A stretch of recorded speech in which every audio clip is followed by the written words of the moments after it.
Mi presentación la hemos llamado Si yo cambio, todo cambia. Para el cambio climático, yo uso madera. Una solución constructiva basada en la naturaleza. Y quiero hacer un énfasis en las soluciones basadas en la naturaleza, que actualmente son una de las grandes líneas que se está llevando cada país como para poder cumplir con los objetivos de desarrollo sostenible, pero también con el Acuerdo de París, que lleva especialmente pues dentro de los temas de sostenibilidad una tarea para cada uno de los diferentes países. Voy a tratar 5 puntos. El primero, los antecedentes, un concepto que le llamo volver al futuro, el futuro sostenible, la innovación para la construcción sostenible, y un concepto un poquito más filosófico al final que nos debe generar una reflexión que le llamamos hacer las paces, y ya lo vamos a ver de qué se trata. Primero, dentro de los antecedentes es importante hacer esta pequeña línea de tiempo entre el 2021 y el 2023, ¿no es cierto? En el 2021, primero como un referente, tomando en cuenta que me voy a referir mucho a esos bancos de carbono que son la madera y que es la madera ya utilizada, ¿no es cierto?, en cuáles son estos productos tecnológicos. Y la Comisión Europea en septiembre del 2021 saca su normativa para las construcciones sostenibles con madera de ingeniería, y esto es lo que lo ponen ellos como una solución para combatir el cambio climático. Segundo, en la COP27, ¿no es cierto?, en Egipto, se da un evento extraordinario en donde 140 países suscriben un acuerdo para fomentar el manejo forestal sostenible, las plantaciones forestales, la conservación y el uso de madera, que esto es un tema relevante en el día de hoy. Y no quiero dejar pasar, porque todavía estamos a menos de un año del Día de la Tierra del año pasado, que coincidió el Día de la Tierra con el levantamiento de todas las restricciones que teníamos por el COVID-19. Pasando a cada uno de estos, voy a ir de forma rápida. Primero, los edificios de madera se convierten ya en Europa, con normativa especializada, en una solución, como dije anteriormente, para combatir el cambio climático. Y la Unión Europea identifica con cifras que se puede ahorrar hasta un 50% de gases de efecto invernadero si hacemos una transición racional entre la construcción actual hacia la construcción más sostenible, utilizando elementos de madera.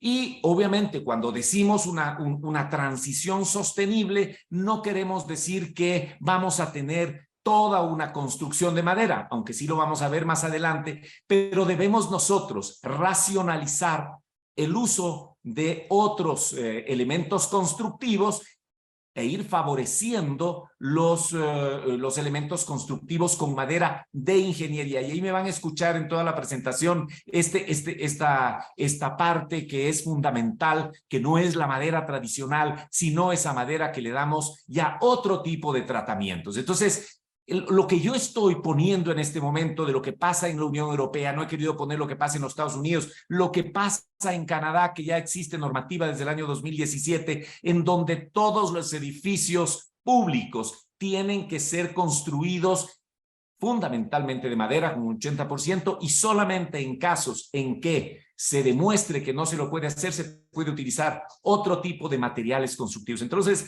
imaginemos a dónde va el mundo, y entonces nosotros tenemos que ir hacia allá, con universidades obviamente tan responsables como la SPOL. Creo que lo que debemos ir haciendo es ya también ir transitando entre la parte forestal y la parte de elementos constructivos con madera.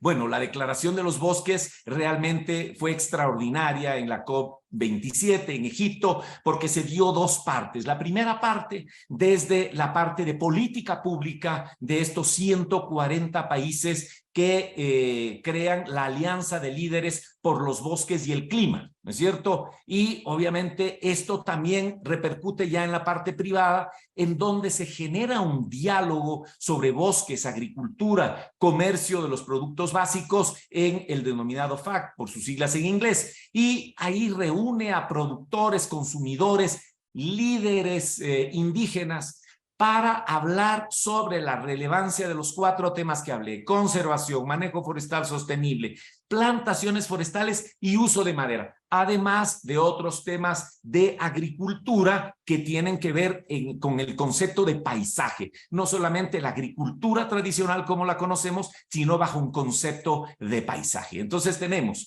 dentro de esta COP27, por el un lado la parte gubernamental y por el otro lado la parte privada comunitaria.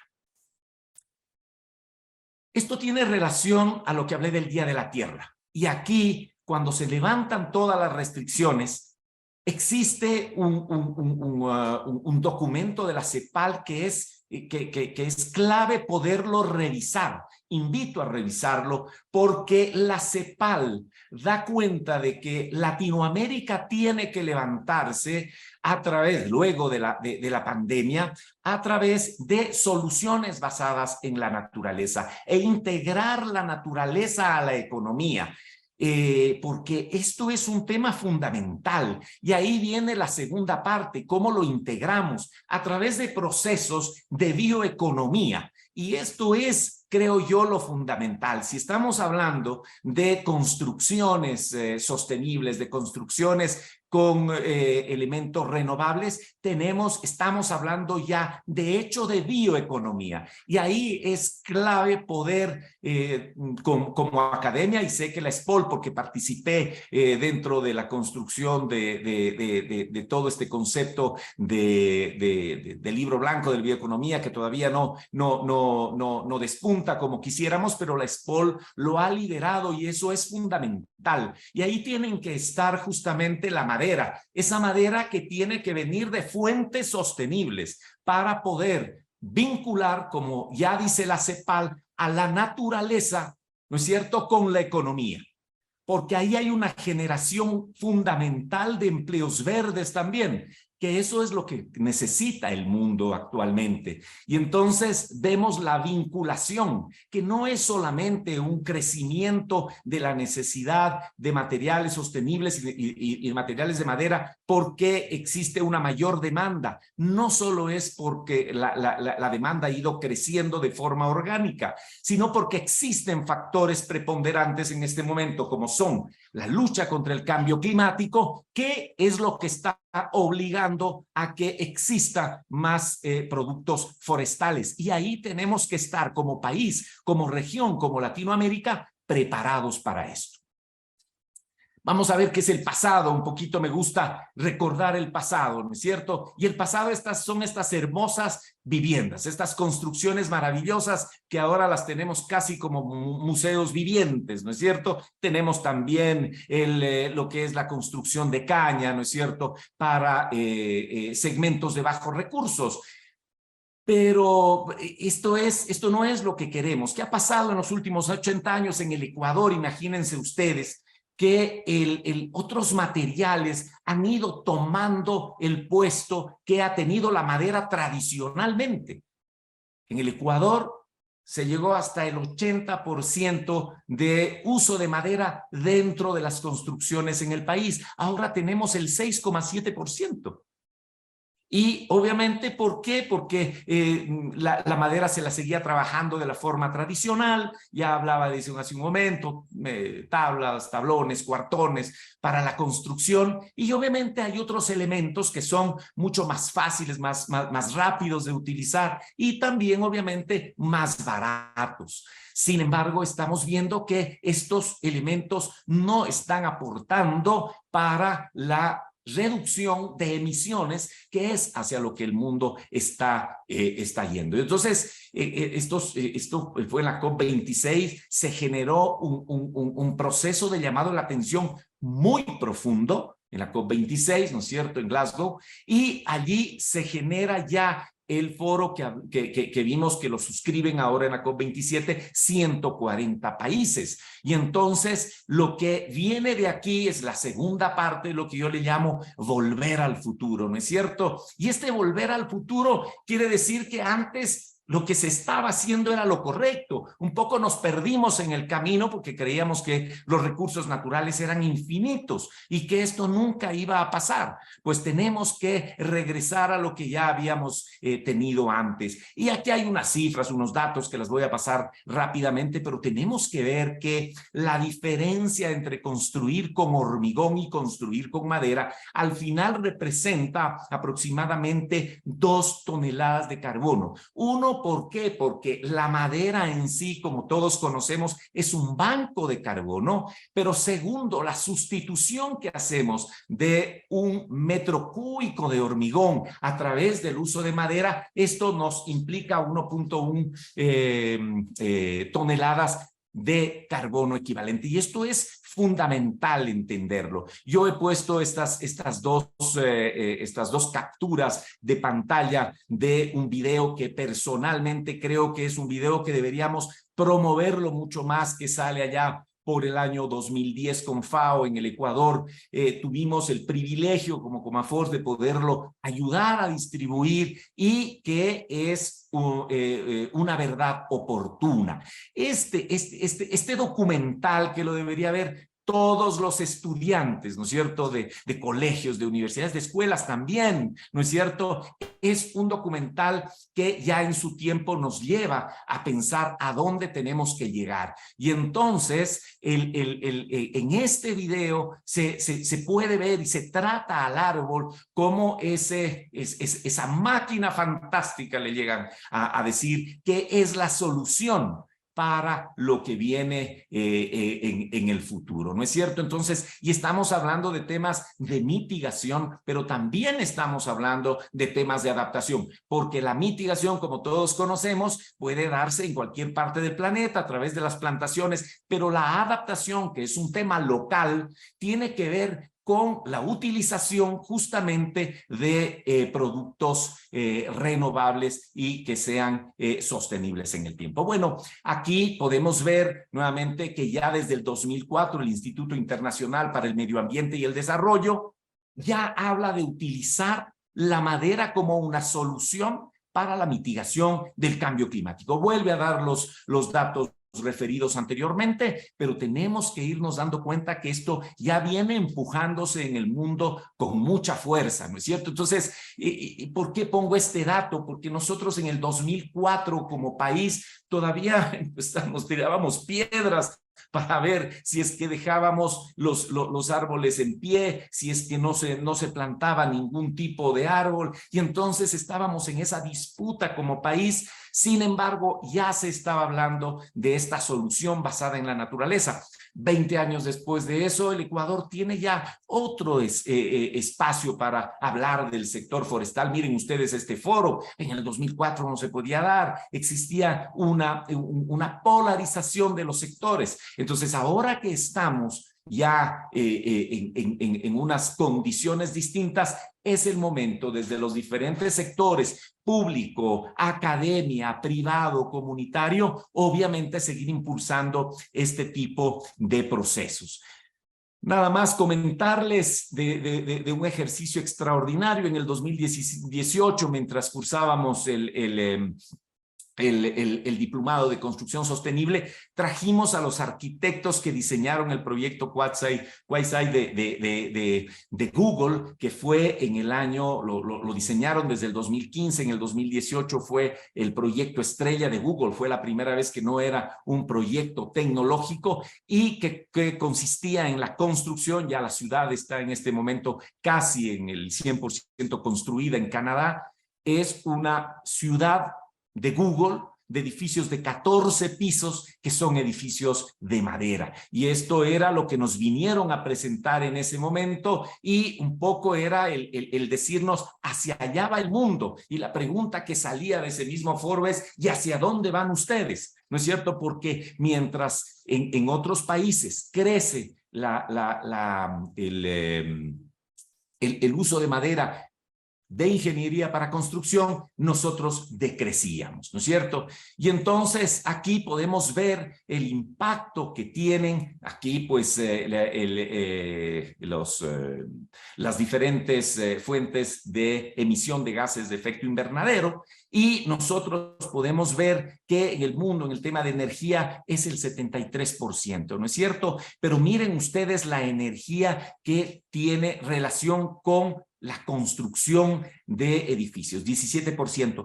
Pero a esto hay que sumarle gran parte del transporte, ¿no es cierto? Y gran parte también de la energía que es utilizada para la construcción, con lo cual nosotros tenemos dentro de la construcción aproximadamente el 49% de emisiones de gases de efecto invernadero en el mundo se generan a partir de la construcción. Y aquí tenemos alguna data que es importante de analizarla, que tiene que ver con las emisiones de carbono netas, ¿no es cierto?, a lo largo del ciclo de vida, porque todos conocemos que dentro de la construcción tenemos el ciclo de sola, y entonces podemos ver a mano izquierda con verde lo que significa madera cerrada. Vean ustedes que está en negativo. ¿Por qué? Porque son bancos de carbono, ¿no es cierto? Y eso es fundamental. Los tableros contrachapados, vean ustedes, tableros de partículas, el tablero duro, que quiere decir el alistonado, frente a los otros a los otros materiales de construcción que tienen que ver con rollos de acero, vigas, etcétera, que necesitan o que generan muchísimas emisiones de gases de efecto invernadero para su producción previa a la construcción. Entonces, aquí tenemos, por ejemplo, otro ejemplo de lo que significa una unidad de vivienda, una casa que es construida con materiales sostenibles. Miren Perdón, ustedes cómo... perdón, Cristian, lo que pasa es que estás congelado con una imagen y no has avanzado con las otras. No sé qué está pasando ahí.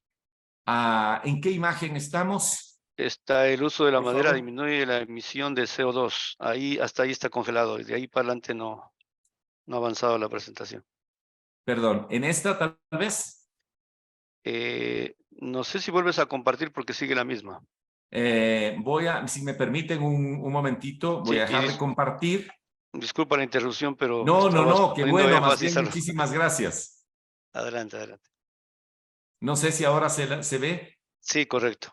Ahora estamos. Excelente. Entonces, esta lámina es la que comentaba hace un momento de la diferencia entre materiales sostenibles y materiales no sostenibles. ¿Podemos ver la otra lámina ya? Excelente. Y aquí les daba este dato también tan relevante e importante, que tiene que ver con una unidad de vivienda, ¿no es cierto? Entre 10 y 25 toneladas de carbono en una casa. Y ahí están más o menos en ventanas, en suelos de madera, ¿no es cierto? En muebles, etcétera. Entonces, vean ustedes la relevancia. Acabo de tener, ya no tuve tiempo para poner en esta presentación lo que está pasando actualmente con las nuevas construcciones ya industriales utilizando madera de ingeniería. Cada vez estos datos van mejorando. Estos datos datan del año pasado, pero van mejorando y se va encontrando un tema mucho más interesante en función del uso de materiales sostenibles. Bueno, pues aquí entramos a la tercera parte, que es un futuro sostenible, y voy a pasar por el tiempo para no extenderme. Obviamente, ustedes ven esta fotografía, esta imagen, perdón, a mí me encanta, ¿no es cierto?, de lo que tenemos y lo que quisiéramos tener. Hacia esto debemos ir caminando. Y esta lámina que le he presentado ya en algunas presentaciones, no he encontrado otra mejor para explicar lo que está pasando en el mundo, y esto ya es una lámina que tiene 4 años, ¿no es cierto? Y vemos cómo todos estos edificios Todos estos edificios, muchos están en diseño, otros están en construcción, otros ya están construidos y otros se están construyendo en el mundo, pero imaginemos el último, 300 metros en el centro de Londres, está diseñado, va a empezar su construcción durante esta década y se espera que para el 2030 ya esté construido. Y tenemos edificios en otras partes del mundo y estos son edificios exclusivamente de madera, con toda su estructura de madera de ingeniería. No voy a pasar el video, me comprometo a enviar a Edwin para que lo comparta. Este video es fantástico, es fabuloso, de uno de los edificios que ya está construido en Estados Unidos y que vamos a ver en ese video. Lo que me encanta es ver además esta construcción limpia, que es la construcción con madera de ingeniería, en donde ya el negocio se convierte en un negocio de logística, porque vemos una serie de plumas y camiones llevando unas piezas de madera de ingeniería. Imaginemos nosotros que estas piezas tienen más o menos 15 metros de largo, ¿no es cierto?, por 380 metros de peralte, ¿verdad? Y entonces ya podemos imaginar el tamaño de las piezas, pero ahí ya viene construido absolutamente todo, y las estructuras son estructuras de madera. En este edificio podemos encontrar también que utilizamos una parte de hormigón, especialmente para la parte baja y para los túneles de los ascensores. Sin embargo, existen otros túneles de ascensores construidos también con madera de ingeniería. Bueno, seguimos viendo acá. Tenemos edificios ya construidos. Este es un edificio que se construyó en el año 2012 y tenemos calculado más o menos 1.400 toneladas de reducción de emisiones, ¿verdad? Aquí las ventajas: mayor rapidez, eficiencia en la construcción, ¿no es cierto?, de otro edificio, ¿verdad?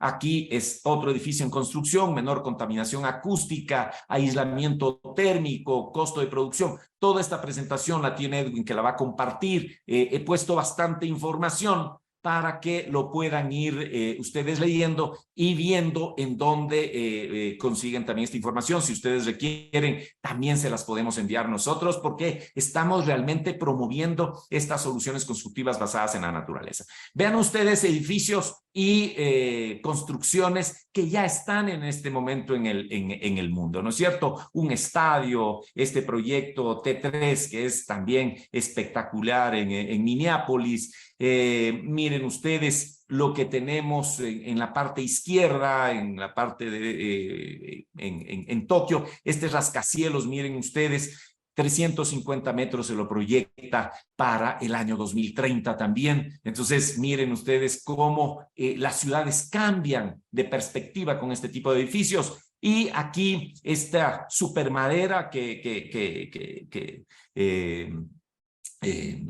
fue una construcción de la Universidad de Maryland, ¿no es cierto?, que le llaman la supermadera. Este es un tema que también ustedes como academia deberían también analizarlo y verlo. Miren ustedes, esta es la torre que les mostraba en la primera lámina. Así va a quedar en Londres allí por el 2030.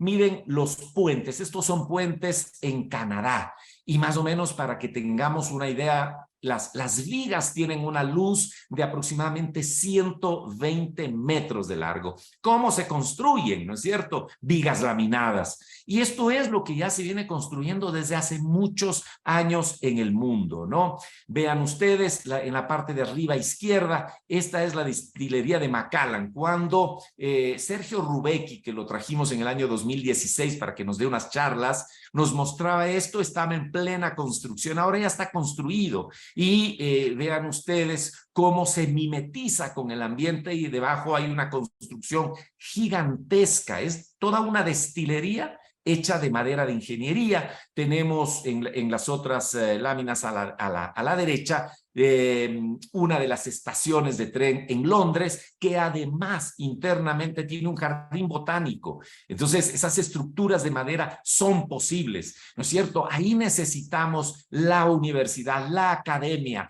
necesitamos trabajar también en la parte de madera para poder generar todos estos productos que son los nuevos productos de la construcción sostenible. Esto es en Israel, ¿no es cierto? Miren ustedes. Esto también, miren las piscinas, porque las piscinas no pueden ser construidas con estructuras metálicas, por eso se caen muchas por la oxidación que se genera, y coliseos, etcétera, es lo que está el mundo, hacia allá está tendiendo el mundo en la construcción. En el año 2018 generamos un bonito estudio que le llamamos la innovación para la construcción sostenible, casos de éxito del uso de la madera, y este estudio que duró aproximadamente unos 3 años, ¿no es cierto?, que hicimos en el Distrito Metropolitano, pero que también lo ampliamos a todo el país, identificamos todo el proceso, el ciclo, ¿no es cierto?, de la madera. Por eso siempre decimos que los bosques son esa aspiradora de dióxido de carbono, ¿no es cierto? Y obviamente nos devuelve un material sostenible, que esa es la maravilla. Esto es parte del libro, también lo puedo enviar a Edwin para que se pueda compartir con todos. Ahí hicimos una identificación de un clúster de productos forestales para la industria, o sea, es un clúster muy, muy particular para la construcción sostenible. En esta fotografía de la mano izquierda nos apenó mucho. Este fue un proyecto lindo del municipio de Guayaquil que no se llegó a construir. Este proyecto iba a tener madera de ingeniería, no se lo ha llegado a hacer hasta ahora. Pero bueno, dentro de este trabajo que hicimos, de este estudio, que derivó al final también en un libro, tenemos como primeras barreras para que esto vaya sucediendo en el país. Miren ustedes, la primera, conocimiento y tecnología. Y entonces, ¿por qué cuando Edwin me invitó a participar acá dije, esto es lo que tenemos que presentarles, porque realmente lo que está haciendo la SPOL en este momento es lo adecuado? Meterse dentro de la temática forestal, ¿verdad? Y generar maestrías, ¿no es cierto? Ya estudios de cuarto nivel que nos permitan generar conocimiento y tecnología, ¿verdad? Ahí está un tema fundamental. Tenemos normativa, poca articulación, etcétera, pero si es que tendríamos el conocimiento sería fantástico. Y miren ustedes las estrategias. La primera, una política activa en formación y capacitación. ¿Qué es lo que están haciendo ustedes? Pues, ¿no es cierto? Entonces, ahí es cuando nos animan, porque decimos, sí, realmente la academia está tomando la necesidad y la está proyectando para la sociedad. Diseño, innovación, desarrollo de sistemas, ¿qué es? Obviamente, capacitación, estudios, y esto está en manos de la academia. Por eso tomé esta maestría como una forma de demostrar que las cosas ya están viniendo, ya se están gestando, ya están haciéndose, como la Corporación de Manejo Forestal Sustentable, Comafor, desde su creación hace casi ya 25 años, hemos venido impulsando justamente el tener bosques para todos y para siempre, como dice el FSC. Eso es un tema que nosotros lo tenemos muy bien concebido, pero no solamente eso, plantaciones forestales, pero también el uso de madera. Eso hemos impulsado desde hace 25 años como Corporación de Manejo Forestal Sustentable, y creo que cuando nosotros vemos universidades que están tomando las necesidades, que están haciendo este tipo de programas, decimos, caramba, creo que vamos por buen camino, ¿no es cierto? Entonces, felicito a la universidad, señora decana, deben continuar con este tipo de maestrías especializadas. Realmente una felicitación para Edwin, que es el que ha estado tantos años en el sector y que ha visto las necesidades y ha sido un termómetro para luego, pues, dar las soluciones a través de la universidad. Y la quinta y última parte es esta parte filosófica que les comentaba y que tiene que ver con hacer las paces. Nosotros, como Corporación de Manejo Forestal Sustentable, manejamos 5 conceptos que son fundamentales para este tema. El primero, la necesidad de para fortalecer la acción climática con acciones concretas. Hablamos de, primero, tener políticas para el incremento de uso de madera de ingeniería. Segundo, que obviamente que sean prácticas ambientalmente responsables. Las políticas no pueden ser cualquier política, tienen que ser amigables y tienen que ser responsables y tienen que ser ambientalmente equiparables con lo que tenemos ahora dentro de la legislación, no solo nacional, sino internacional. Lo tercero, que es clave, que es fundamental y que aquí está la C al cubo que le llamamos, ¿no es cierto? La generación de una cultura del cambio climático, porque esto no puede ser solamente el entender que existe una problemática, sino que entenderla dentro de un contexto de una cultura.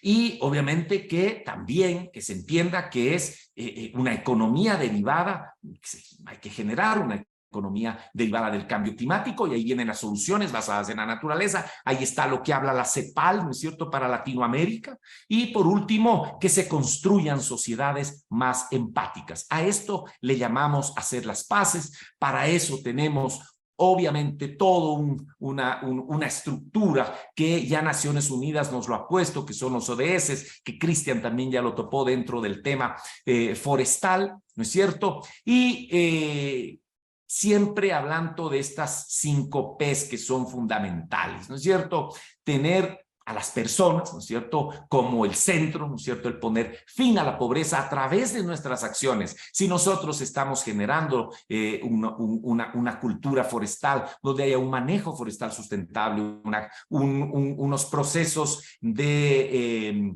conservación, procesos de plantaciones y de uso, tiene que ser para las personas como el centro de los beneficios. El planeta tiene que, obviamente, protegerse los recursos. Esto tiene que generar prosperidad, porque si un sector no genera prosperidad, definitivamente no tiene un horizonte, ¿no es cierto?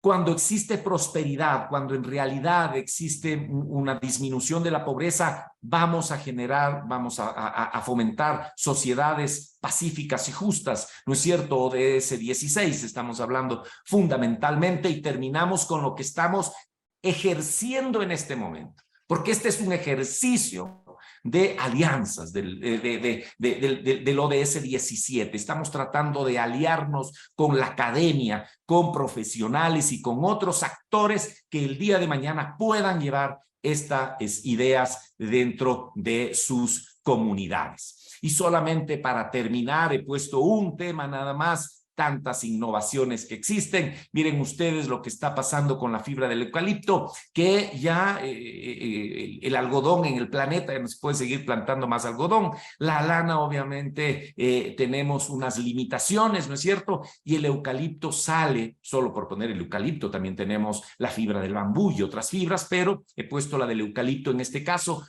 como esta fibra que actualmente está supliendo las necesidades para poder hacer textiles, ¿no es cierto?, a través de madera. Y con eso, pues, quiero agradecerles la atención y, obviamente, pues, estoy abierto para cualquier consulta. Muchas gracias.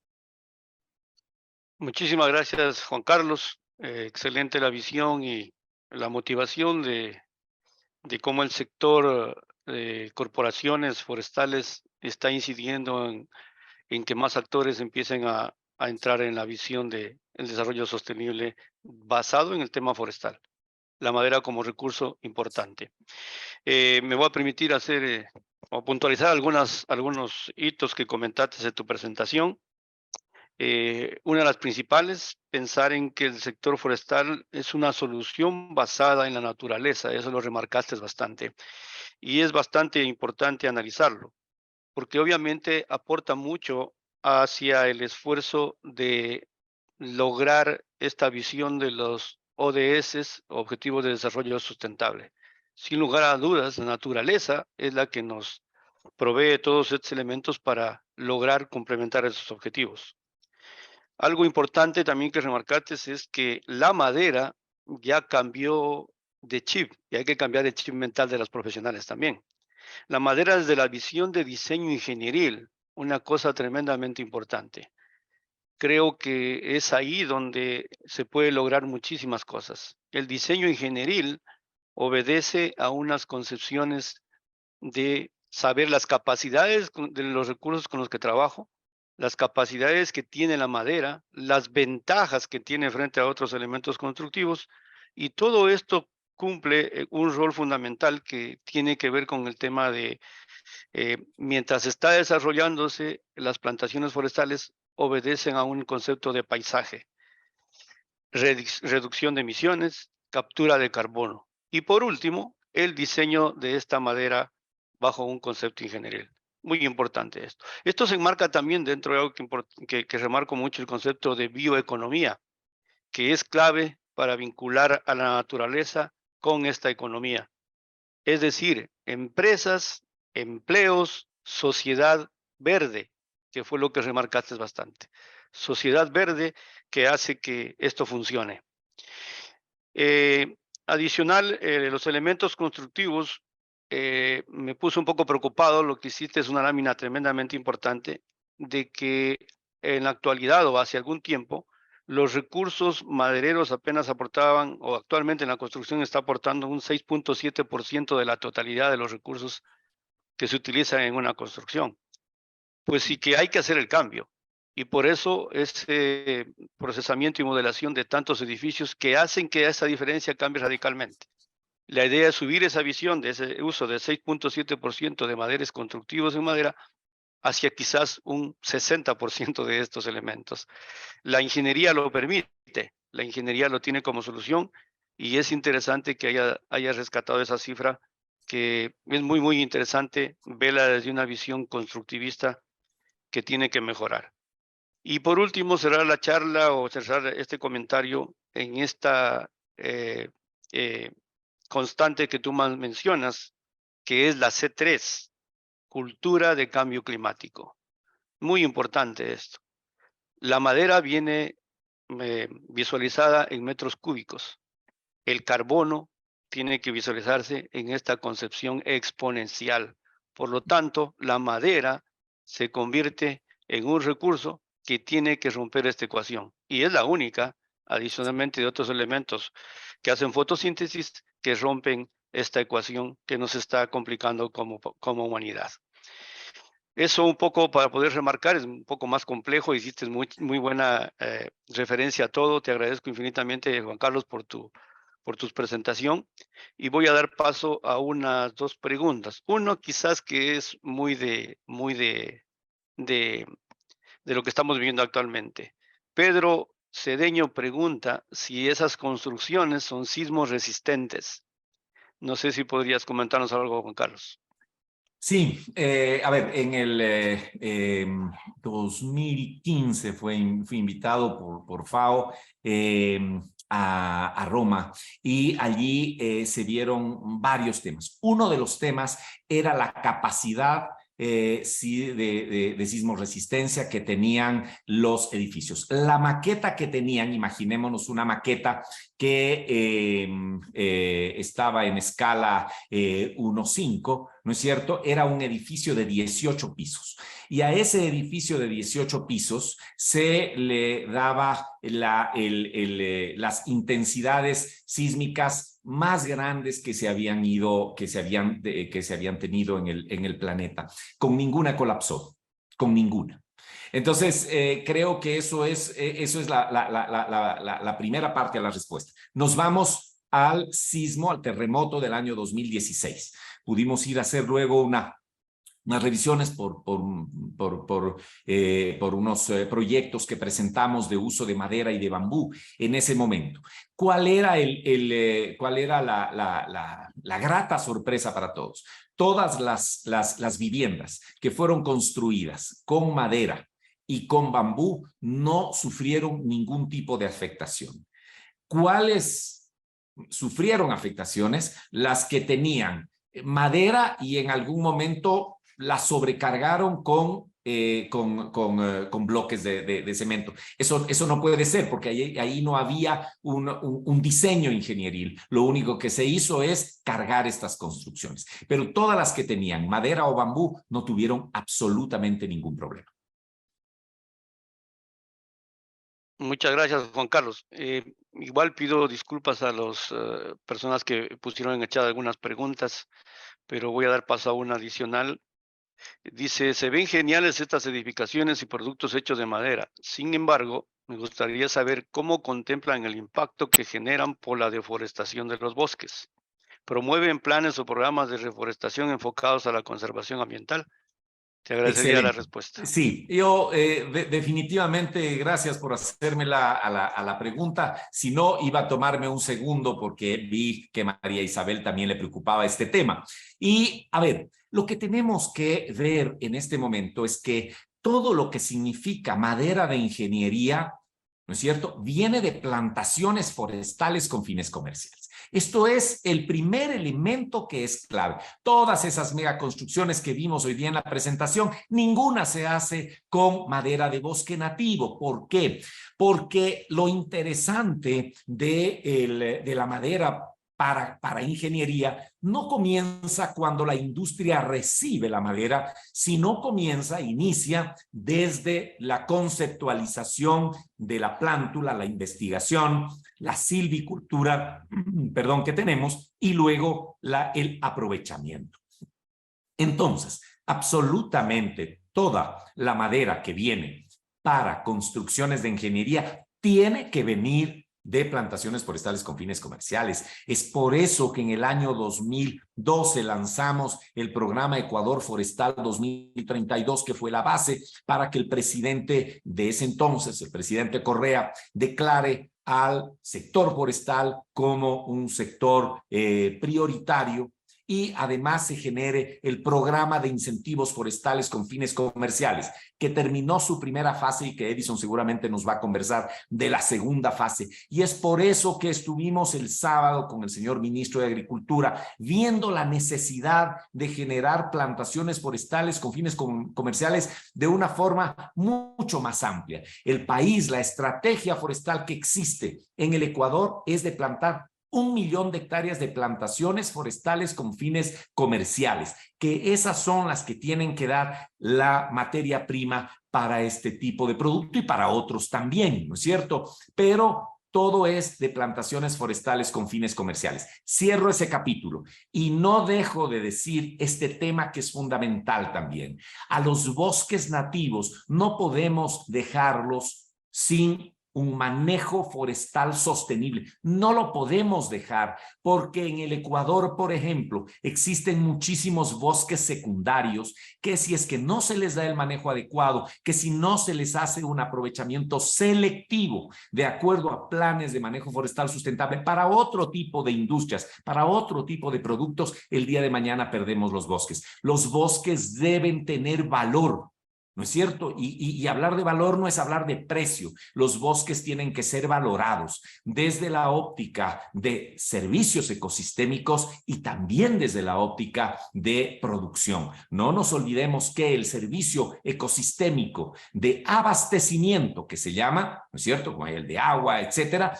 el servicio ecosistémico de abastecimiento es el que da cuenta, relata la necesidad de utilizar los productos forestales que son maderables y no maderables.